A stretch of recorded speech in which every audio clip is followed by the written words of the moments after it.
다시 돌아가게 하리라 라는 말씀으로 은혜 나누겠습니다.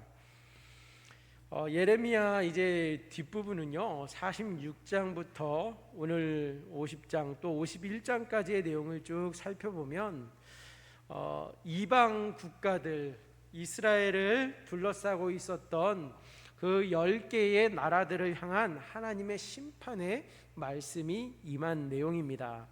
예레미야 선지자를 통해서 이 심판의 메시지가 전해지고 있는데, 유다가 멸망하기 직전에 주변 나라의 그 10개국의 마지막이, 그들의 최후가 어떠할 것인지에 대해서 하나님의 말씀을 예레미야가 들었고 그것을 기록한 내용이죠. 그 나라들은 애굽을 비롯해서 블레셋, 모압, 또 암몬, 에돔, 다메섹, 게달, 하솔, 엘람, 그리고 이제 마지막으로 바벨론에 대한 하나님의 심판의 메시지입니다. 오늘 본문 가운데 저희가 1절에서 10절까지는 읽지는 아니하였는데요, 1절에서 10절까지의 내용과 11절에서 20절까지의 내용이 사실은 반복되고 있다라고 볼 수 있습니다. 앞에 10절까지의 내용을 살펴보면 바벨론의 멸망과 이스라엘의 회복에 대해서 예언하고 있고, 또 11절부터 20절까지의 말씀을 쭉 살펴보아도 다시 반복해서 바벨론이 망할 수밖에 없는 이유, 그리고 하나님께서 궁극적으로 하나님의 백성을 다시 회복시키시겠다라는 하나님의 구원의 약속이 기록되어 있습니다. 1절과 2절 말씀을 살펴보면 특별히 이 바벨론을 향하여서 이 예레미야를 통하여서 하나님께서 심판의 메시지를 주시는데, 여호와께서 선지자 예레미야에게 바벨론과 갈대아 사람의 땅에 대하여 하신 말씀이라. 너희는 나라들 가운데 전파하라, 공포하라, 깃발을 세우라, 숨김이 없이 공포하여 이르라.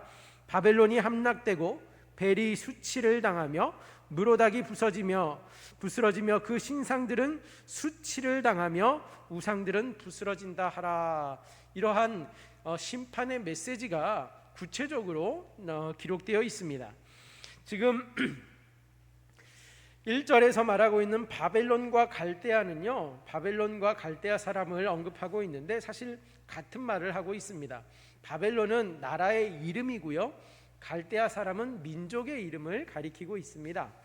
그런데 이 바벨론을 향한 하나님의 메시지의 내용을 오늘 1절과 2절에서는 5개의 동사를 연달아서 사용하면서 그들을 향한 명령을 이루고 있는데, 보시면 그 내용을 전하시면서 전파하라, 공포하라, 깃발을 세우라, 숨김없이 공포하라, 이르라, 이러한 5가지 명령형 동사를 사용해서 말씀하고 있어요. 하나님께서 바벨론을 결국에는 가만두시지 아니하고 치실 것임을, 바벨론을 심판하실 것임을 명확하게 확실하게 말씀하고 있다라는 사실입니다.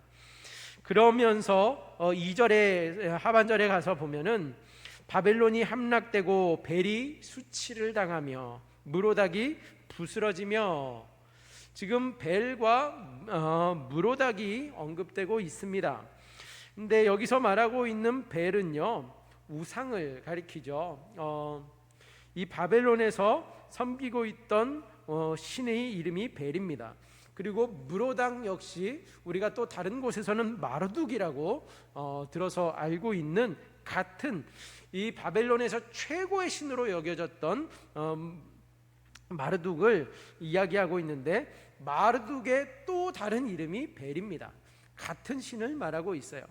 이 벨이 결국에는 어떻게 됩니까? 바벨론 사람들은 자신들의 마르둑을 최고의 신으로 숭배했지만 그 하나님의 날에, 하나님의 심판의 때가 이르렀을 때에는 그 마르둑마저도, 그 벨도 다 결국에는 수치를 당하고 부스러지게 될 것이다. 왜요?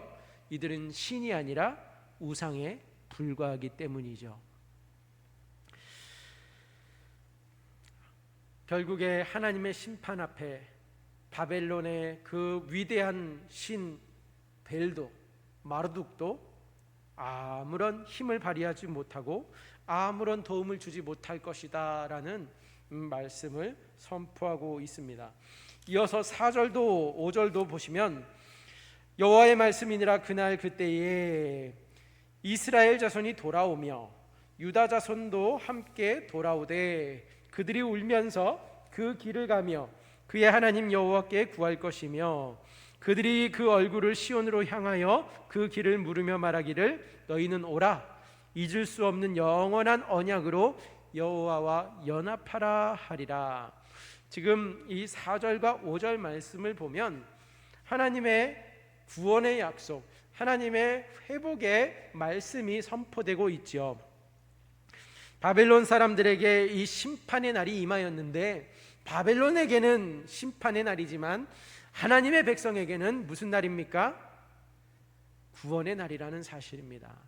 마치 우리가 이번 주 8월 15일을 광복절로 지키고 있는데 이 8월 15일이 우리 대한민국에게는 그 나라를 빼앗긴 그 일본 쟁점기를 지나면서 그렇게 많은 수많은 독립군들의 희생과 또한 그 독립운동으로 애썼지만 우리가 우리 자체적으로 힘을 발휘하여서 광명을 찾을 수 없던 그때에 하나님께서는 이 일본을 어떻게 하셨습니까?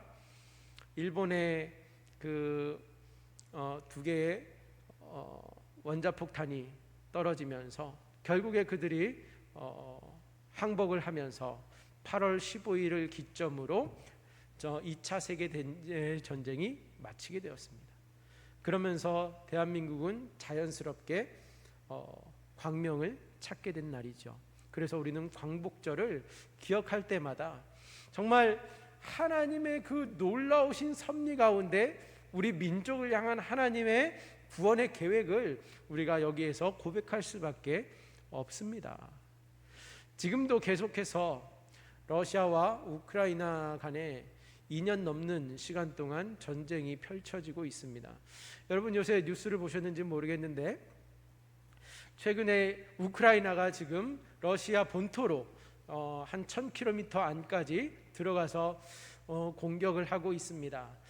지지부진한 이 전쟁 속에서 그들이 조금이라도 더 유리한 고지를 점령하고 협상에 나서기 위해서 이렇게 공격하고 있다라고 전문인들이 많이 분석하고 보고하고 있지만 지금 이 시점에서 그들이 우크라이나 사람들이 서방을 향하여서 외치고 있는 것이 무엇입니까? 우리가 러시아 영토를 점령하는 데 관심 없다. 우리 민족의 우리 국민들의 안전을 위해서 우리는 뭔가 돌파구가 필요하다라는 겁니다. 그러면서 미사일을 이제 쏠 수 있게 허락을 해달라라고 요구를 하고 있는데 뭐 어느 것이 맞는 것인지 저도 정확하게 모르겠습니다. 그런데 중요한 것은요.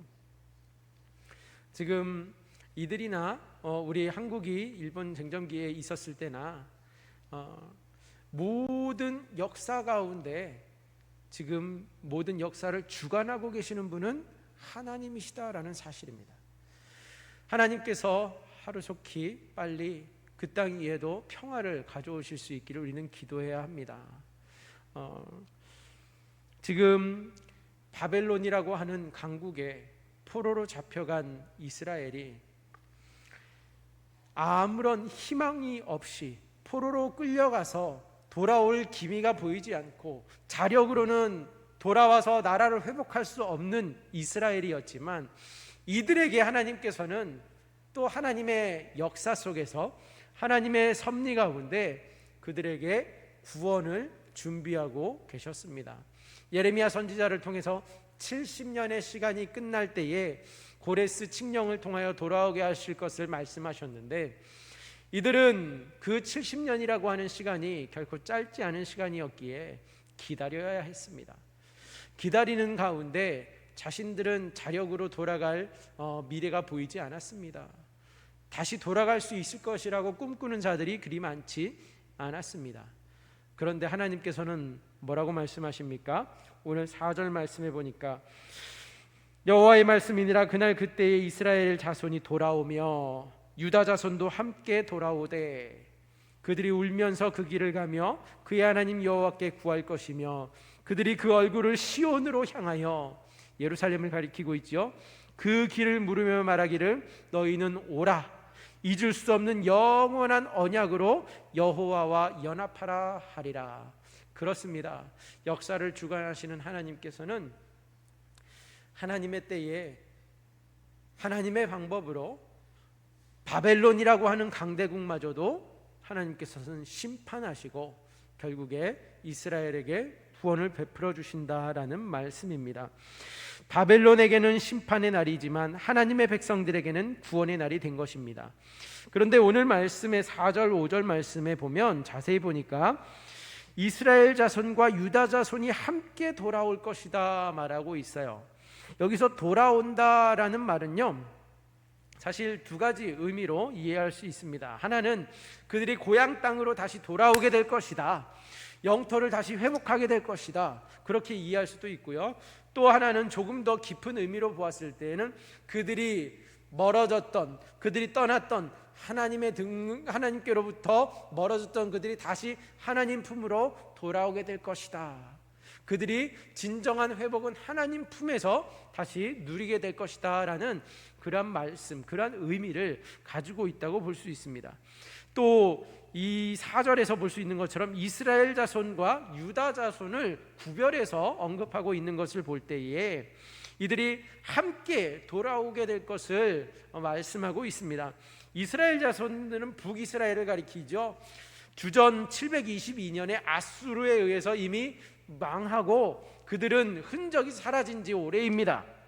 또 주전 586년경에 북이스라엘이 망하고 136년 뒤인 주전 586년에 바벨론에게 망하여서 끌려갔던 남유다 백성들을 지금 가리키고 있는데 그들이 어떻게 돼요? 함께 돌아올 것을 말하고 있습니다.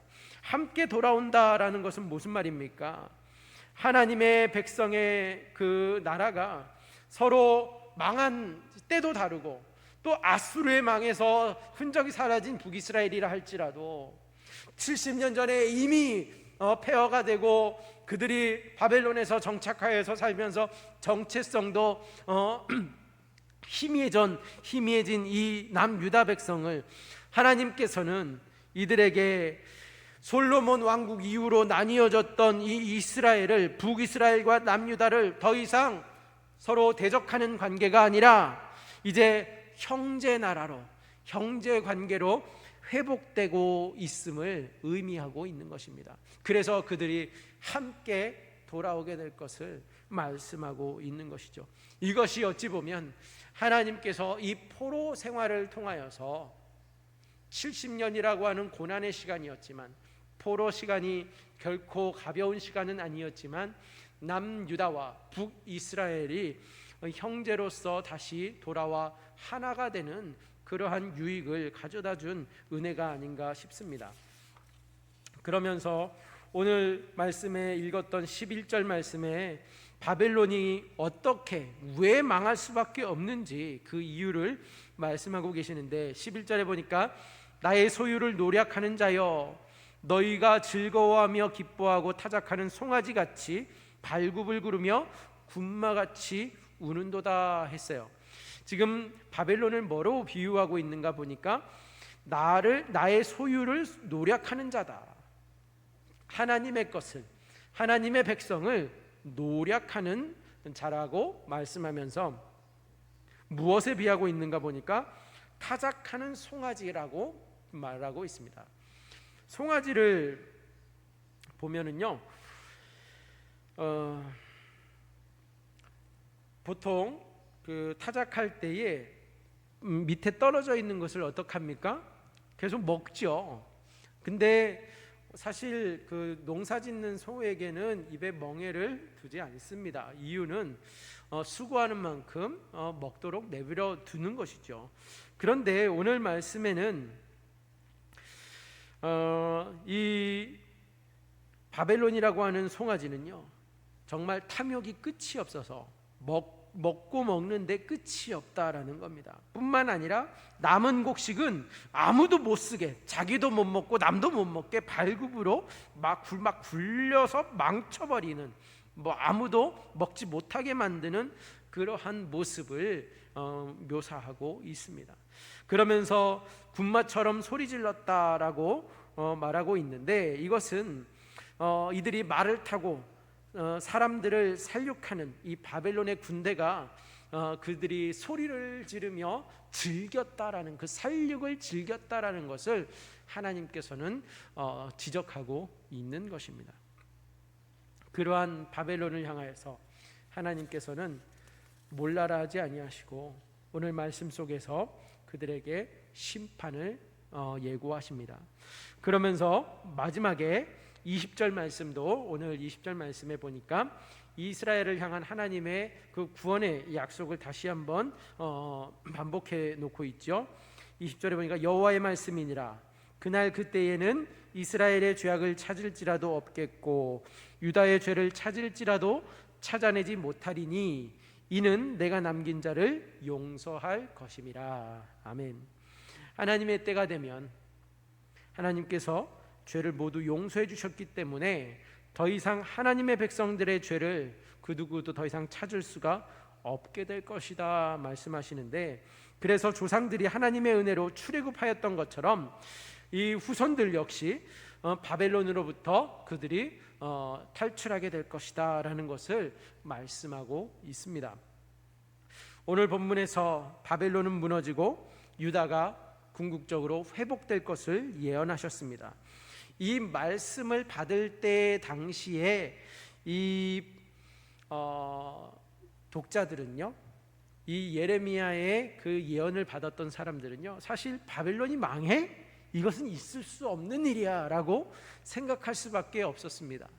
오늘날에 마치 미국이 망할 거야, 중국도 망할 거야 라고 하는 것과 다를 바 없죠.